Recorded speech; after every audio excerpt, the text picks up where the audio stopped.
All right, so we're back and ready to dive into another fascinating topic. Today, we're going to explore something really critical in aviation: how flight instruction is done effectively to build safe and competent pilots.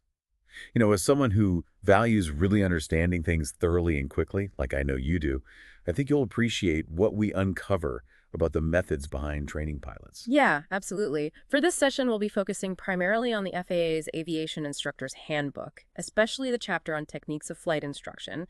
It's a foundational text, really shaping the way instructors approach their role and ultimately how pilots learn to fly safely. It really is. And our goal today isn't just to list what instructors do, but to get to the why behind those techniques.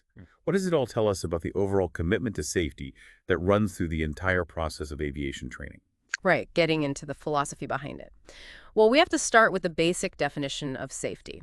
The FAA sees it as the absence of conditions that could lead to death, injury, illness, damage, or environmental harm. It's a broad definition, reflecting how many things we need to be careful about in aviation. Definitely. And regulations give us a framework, but they can't guarantee absolute safety on their own. The handbook talks about a system approach to safety. Can you explain that a bit more? Sure. Think of the system approach as shifting from just following rules to actually anticipating risks, embedding that critical thinking into every decision. That's what makes safety an inherent part of how a pilot operates, not just a box to check. That shift from passive compliance to active risk management sounds pretty fundamental. It is, and it involves several key elements that modern flight training integrates. Things like aeronautical decision-making, or ADM for short, risk management, situational awareness, and single pilot resource management, also known as SRM. And SRM really equips pilots with those critical skills to manage resources effectively, both in the cockpit and externally when they're flying solo. So how do instructors actually model this in their daily interactions with students? How does this integrated approach play out in practice? Well, they demonstrate safe and professional behavior in every single phase of training. Before a flight, this involves thorough discussions about safety, the importance of pre-flight inspections, and using checklists diligently. During the flight, it's all about prioritizing, aviate, navigate, communicate. They emphasize precise aircraft control, being vigilant about other traffic, maintaining awareness of their surroundings, and managing their workload. And that emphasis on safety, that goes beyond just when you're actually in the air. Absolutely. During landing, instructors really hit on stabilized approaches, maintaining that right airspeed, knowing when to execute a go-around, and staying aware of hazards like white turbulence and other aircraft. Touching down on the center line within that first third of the runway, then post-flight, they'll review what happened, the decisions made, all through the lens of ADM. If a learner is showing some weaknesses or risky attitudes or not quite understanding risk mitigation, then the instructor plans for more training. So it's this constant focus on safety woven into everything they do. It's really about going beyond just meeting the minimum requirements for a license. Exactly. The handbook stresses that instructors should focus on real education, ensuring students understand the why behind the standards rather than simply teaching them just enough to pass the check ride. Airman certification standards, the ACS, and the practical test standards, PTS, they're assessment tools, not the whole curriculum. So it's about building that deep understanding, the kind that will last throughout a pilot's entire flying career. Absolutely. And the performance goals for each lesson should gradually meet and even exceed those standards found in the ACS PTS, not just when it's time for the check ride, but well before. So it builds this really solid base of knowledge and practical skill. Okay, so we've talked about ground instruction and in-flight training, but the handbook also emphasizes the importance of integrated training. How do those pieces fit together effectively? Well, the key is that ground instruction shouldn't just be theoretical. It needs to directly connect to and support the objectives of the flight training. What you learn on the ground, you should be able to apply directly when you're in the aircraft. Someone like you, I think you'd appreciate how this avoids that disconnect between theory and practice, leading to a more robust and faster understanding. It seems like a very practical, hands-on approach, which makes a lot of sense. Can you give us some examples of how instructors take that ground instruction beyond just the classroom? Sure. Think about pre-flight checks. Instead of just talking about them in a classroom, the instructor might take the learner out to an actual aircraft to do a hands-on pre-flight inspection. And when teaching about airspace, sometimes they'll even organize visits to ATC facilities. Seeing those real-world operations can make a huge difference in how a learner grasps the complexities of the airspace system. That experiential learning is really valuable. What about the different methods used within ground instruction itself? What does the handbook suggest there? It really advocates for a mix of approaches. Learners benefit most from a blend of e-learning modules, traditional classroom sessions, and that one-on-one instruction. And technology can play a role, but it should support the instructor, not replace them. So it's not just one way of teaching, it's a blend of methods that work best together. And then, of course, we have simulators, a big part of modern flight training. And I understand the FAA recognizes different categories of these devices. That's right. You have full flight simulators, or FFSs, flight training devices, FTDs, and aviation training devices, ATDs. Each has its own purpose in the training process. I've heard there are different levels of qualification within those categories, too. Absolutely. Full flight simulators are categorized from level A to D, with level D being the most realistic, often used for those airline pilot training programs. Flight training devices range from level 4 to 7. And these levels, they get updated annually by the FAA, specifying exactly what maneuvers and tasks can be done in a particular FFS or FTD. These usually require sponsorship from Part 119, which is airlines, or Part 141-142, which covers flight schools and training centers. It seems like a tiered system, kind of like levels of realism in the simulation. Precisely. Higher levels offer more accurate physical and sensory feedback, almost like flying a real aircraft, essential for advanced training, like for airlines. But for general aviation, simpler simulators still provide that bridge between the classroom and the actual aircraft. Then you have the aviation training devices, which seem to be more common in general aviation. Yes, exactly. The FAA handles their approval, and they can be basic BATDs or advanced ATDs. The FAA issues a letter to the manufacturer outlining exactly what training credit you can earn with that specific ATD model. They're common in flight schools that operate under Part 61 or Part 141 regulations. It seems like a really cost-effective way to get practice on those basic skills and procedures in a safe environment. Exactly. Although it's important to note that you can't use ATDs for practical tests or type rating training. So how does all this sophisticated simulation technology integrate into an overall training curriculum? Well, it's all about making a smooth transition from learning in the classroom to applying that knowledge in the aircraft. Take instrument landing system procedures, for example. The instructor first covers the theory in the classroom. Then the student gets to practice those procedures in a simulator, experiencing that realistic environment. And once they reach a good level of proficiency, they transition to the actual aircraft to solidify those skills and meet those certification standards. It's a really smart and efficient way to build proficiency before ever setting foot in a real airplane. What about logging the time spent in these simulators? Are there specific rules for that? Yes, definitely. For FFSs and FTDs, instructors and pilots both need to record the FAA ID number or the serial number of the specific device. It's a good idea to check if the device's qualification is up to date as they undergo annual checks. When you're logging ATD time, you need to specify whether it was BATD or AATD time, and you should include the manufacturer and model in your logbook. ATD letters of authorization are valid for 5 years.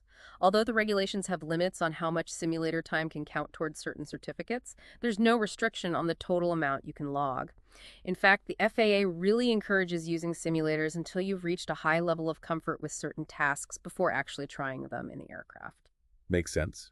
Practice makes perfect, and doing it safely in a simulator first is really smart. Now let's shift gears and talk about the actual flight training. How does instruction continue once you're up in the air? Well, on-aircraft training is really an extension of everything you've learned on the ground, a key piece of that integrated approach we've been talking about. And just like your ground lessons, flight lessons should have clear objectives. It's not a one-size-fits-all approach. It's tailored to the individual. Even if a topic was covered in ground school, the instructor will usually review it with the learner before the flight, just to reinforce the understanding and make sure they're ready for the practical application. So it's about constantly connecting what you've learned in theory to the reality of actually being in the air. The handbook talks about the demonstration performance method. What does that involve? This method is especially effective for teaching physical skills, the hands-on stuff. It's got 4 distinct phases. First, the explanation. The instructor clearly explains the lesson's objectives, the performance standards you need to meet, and they'll give a thorough pre-flight briefing going through each step of the maneuver you'll be doing. This is the time for learners to ask questions and make sure they understand what's expected. Then, of course, comes the actual demonstration. Right. In the demonstration phase, the instructor performs the skill and might even describe their actions as they're doing them. The key here is to avoid any extra movements that might confuse the learner. And if the demonstration has to change from the original explanation, the instructor needs to point that out and explain why. And then the learner gets to try, right? Exactly. That's the learner performance phase, happening at the same time as instructor supervision. The learner tries to perform the skill that was just explained and demonstrated. And this hands-on part is absolutely critical for developing those flying skills. The instructor watches closely, offering guidance and constructive feedback as needed. It's really important to give the learner enough time to practice and to regularly check their performance against those learning objectives we talked about earlier. And finally, you have the evaluation phase. Yeah. Right, the evaluation phase. The instructor assesses the learner's performance, often documenting it, and gives feedback on their progress. Even if the learner did well, there might still be areas where they can improve. The feedback should always be positive and offer specific ways to reach that next level of skill. The handbook also discusses this idea of collaborative assessment.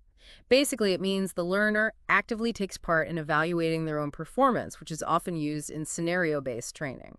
Speaking of which, how does scenario-based training fit in with these more traditional teaching methods? So, scenario-based training, or SBT, uses these well-structured, realistic scenarios to reach specific training goals. It simulates what it's actually like to fly, and collaborative assessment is key here. The learner assesses themselves, the instructor assesses the learner, and then they talk about both assessments together. It really encourages critical thinking and helps the learner become more self-aware. The handbook also talks about the telling and doing technique. Is that different from the demonstration performance method? You could see telling and doing as a kind of specific application of demonstration performance. It just has some variations in how the instructor and learner interact. There are 3 main steps to it. Let's break those down. What's the first step? The first step is instructor tells instructor does. Here, the instructor clearly demonstrates a procedure or maneuver while explaining what they're doing. For maneuvers in flight, the instructor will say things like, okay, we're going to check our instruments and make sure the airspace is clear.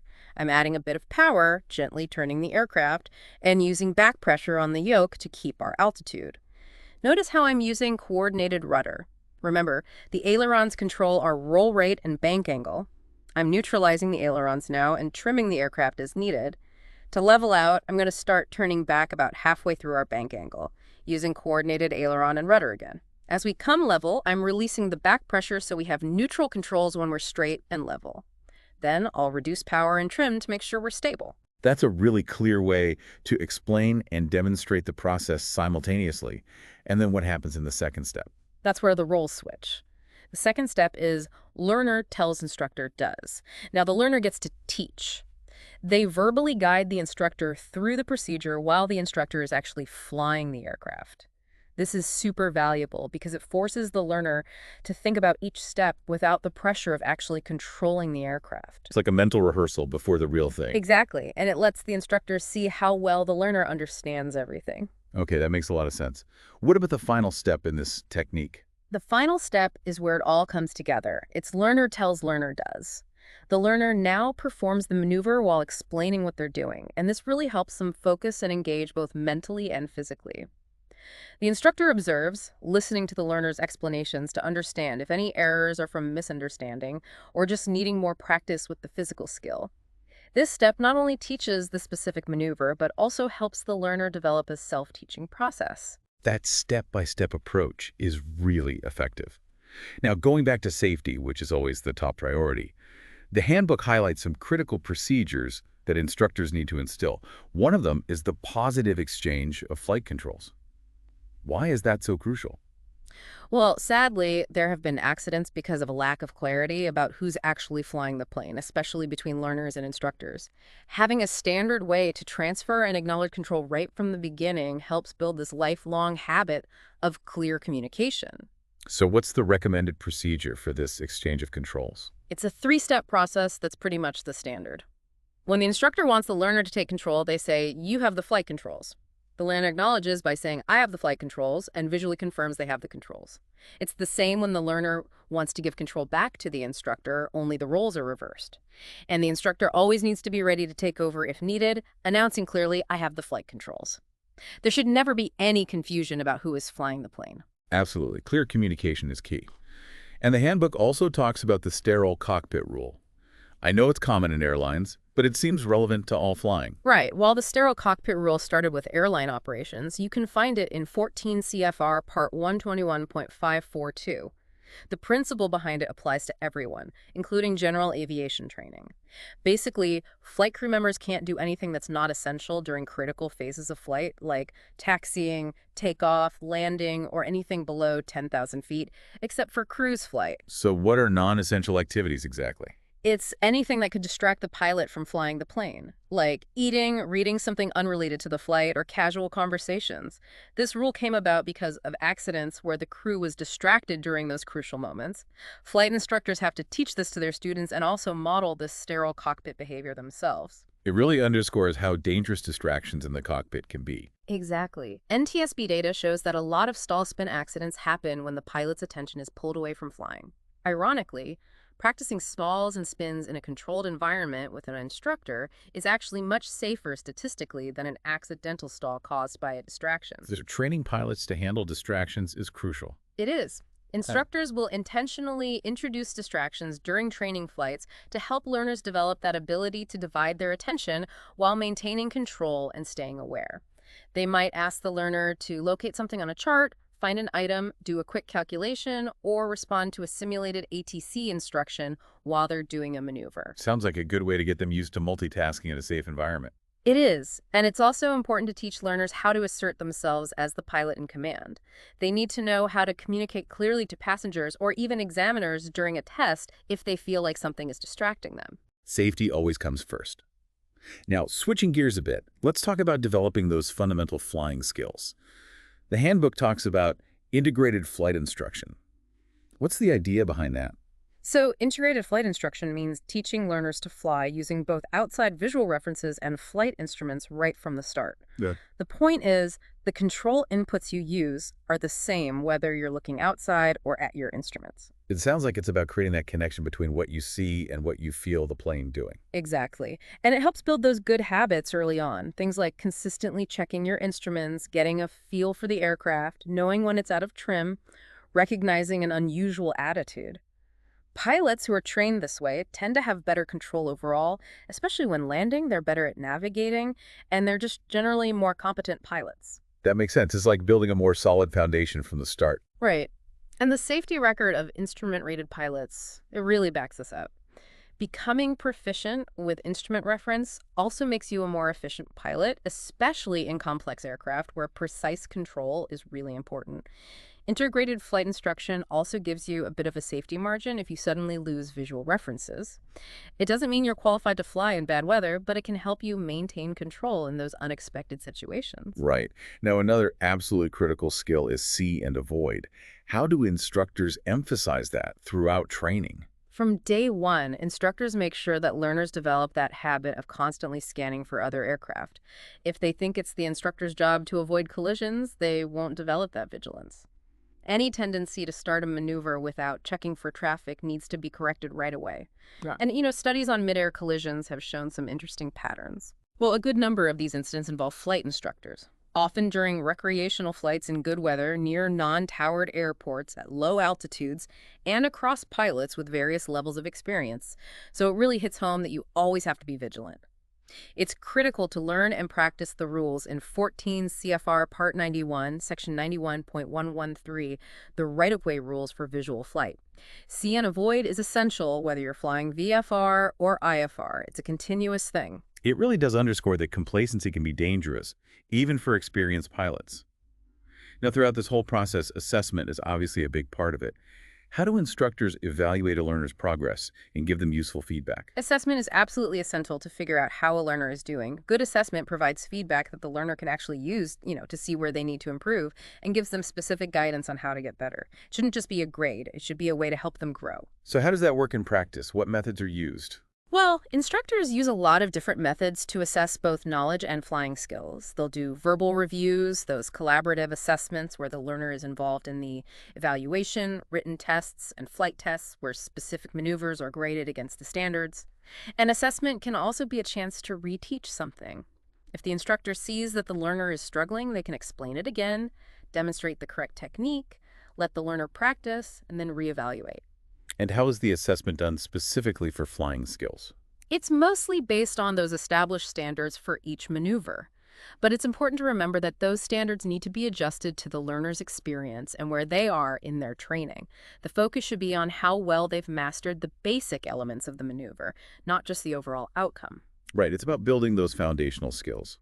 Now, solo flight is a huge milestone for any student pilot. What does an instructor need to consider before they endorse a learner for that first solo?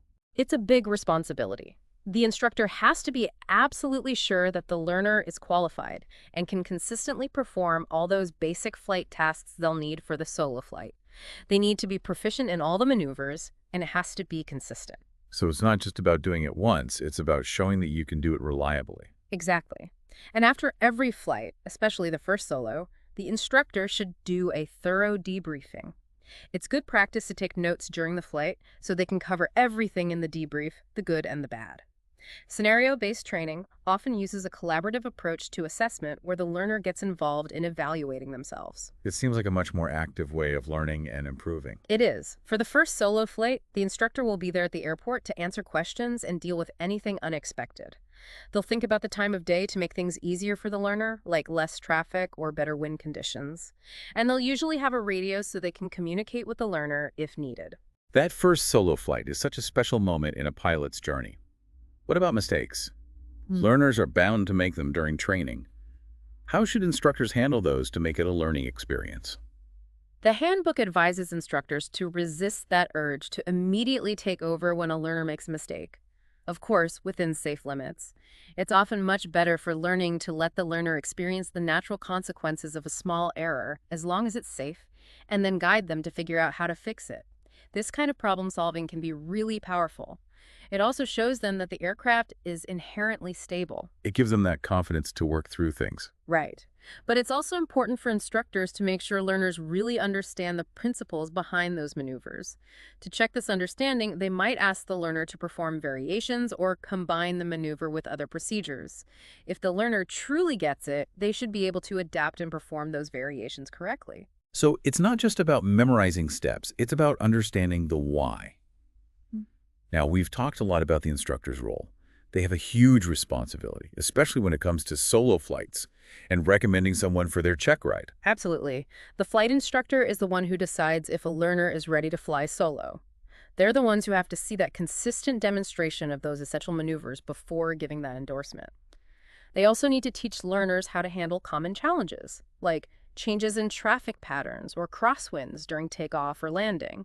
Using scenario-based training and visualization can be really helpful for this. Preparing them for those real-world situations. Yes, exactly. And early on, most training focuses on full-stop landings. This gives lots of opportunity for instruction and helps develop precise control. And it's also critical to teach go-arounds, especially for unstable approaches or if there's something on the runway. Of course, glider landings are a whole other thing because of how gliders fly. Right, different aircraft, different techniques. Exactly. Now, when it comes to the check ride, the instructor's recommendation is a big deal. It reflects their professional judgment. By signing off on the learner's paperwork, the instructor is saying that this person has met the standards and is ready. That endorsement is valid for 60 days. And FAA inspectors and designated pilot examiners, they really rely on these recommendations. So the instructor needs to be absolutely certain before signing off. It's a serious responsibility. If they're not careful, the FAA could hold them accountable. It really highlights the trust that's placed in flight instructors. It does. They play a critical role in shaping safe and competent pilots. Well, this has been a really fascinating look into the world of flight instruction. It's clearly a complex process with a huge emphasis on safety. Absolutely. It's all about building those strong foundations, step by step, with knowledge, skill, and a deep understanding of how to fly safely. And for you, our listener, I hope this has given you a deeper appreciation for the hard work and dedication that goes into training pilots and that constant focus on safety that makes aviation so remarkable. And here's something to think about as we wrap up. We've talked about clear communication, demonstration, practice, and feedback. How could these principles be applied to other fields where safety and high skill are also crucial? What can you take from this and use in your own life, in your own learning journey?